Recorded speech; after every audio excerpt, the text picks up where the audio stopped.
do you Just one more? second and 19 from the 5-yard line, and then they go to the winning touchdown? Oh, I know. I mean, what do you say to your defense now? I mean, obviously you would like to have scored more points, but Sure. that seems like almost an ideal situation to drop the hammer.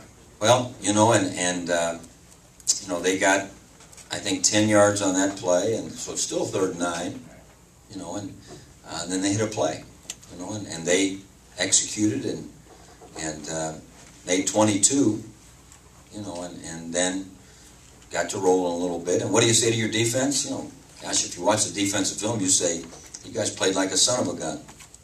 And yeah, we do need more points. Now, that's outside of your world, but, you know, no one's embarrassed, you know, about the way our defense played. And like I heard some of the defensive kids, I said at the outset, you know, their mindset was, you know, we needed one more stop.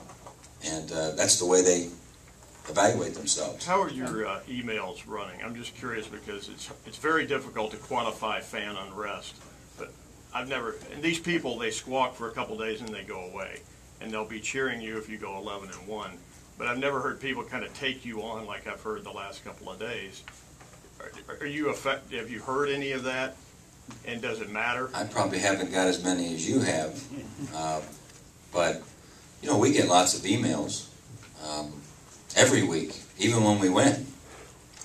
So, you know, those don't affect you any more than the effect you put on yourself when you're watching the film. And, you know, those people had nothing to do with you deciding to do this or that, or, you know, and so, you know, honestly, the thing when I read some of them is I feel terrible for them because there's no way they're happy. They've got to be some of the most unhappy people in the world. And I feel bad because we just made them less happy. And, you know, I hate to be a part of making someone less happy. I mean, they're already miserable. And to make them less happy, I'd feel bad. So Jim, it seems like you've been on a 9-year honeymoon, though. It's the only time that I've seen people really, he's got to go. You know, people really... You felt like it's been a 9-year honeymoon? Yeah. You must not like your honeymoon. No, for you. Jim, revisit this. It seems after every loss, you like being a part of the offense and having your role in the offense. Could you ever foresee a time when you are not an integral part of making play calls and being a part of the offense? We You're a don't. head coach overlooking an offensive coordinator. You know, I've always told you guys never say never. But I've also always told you that, you know, I'm probably not going to sit in my office and read the USA Today and you know, watch, you know, talk radio and get a headache, you know. So, you know, I try to be helpful in every phase, whether it's the punt team or the defense or the offense. I spend more time with the offense. I enjoy, you know, working with quarterbacks, but I don't work with them on a daily basis in their meeting rooms and all that type of thing. But no, I think I would have a hard time, you know, being at this press conference and you saying, you know, something about the offense or whatever, and I have no clue. Now that, to me, I might as well send somebody else. We ask you about defense.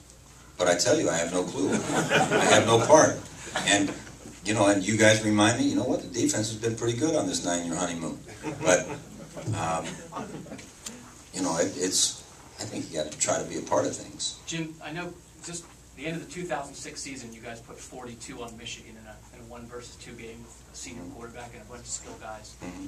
But results against the top teams recently, 3 against USC last year, 6 against Penn State, 21 against Texas, now 15 against USC. I know the game plan wasn't exactly the same in all those games, but your overall offensive philosophy, do you question that at all? Is that still enough to get it done against the top teams? Do we go in thinking that 15 is? No. No, I know you know that's not enough. You said Right. after the game that's Right. not It's enough not points enough. to score. Right. But how you go about with your offensive game plan, what you hope to accomplish as an offense, what you run. Oh, Is it constantly questioning. There's no question, you know. Do you think you're ever close to changing them? I mean, wholesale change to sort of how you go about things? You know, I'm not sure exactly what a wholesale change would entail. You know, I mean, are we going to go to the Navy triple option? Probably not. Don't know anything about it. You know, will we go conceptually to this or that we think can add to the, you know, if you look at our teams from 2001 on, they haven't been exactly the same because, you know, you don't have the same people. But I don't know that we would, you know, make a wholesale, you know what, this isn't a good idea. This wouldn't work even if we did execute it, because that's the only reason you do it. What if just the general idea maybe of, we know you feel it's important to win the field position battle and that kind of thing. Oh, that won't Just change. Open it up more.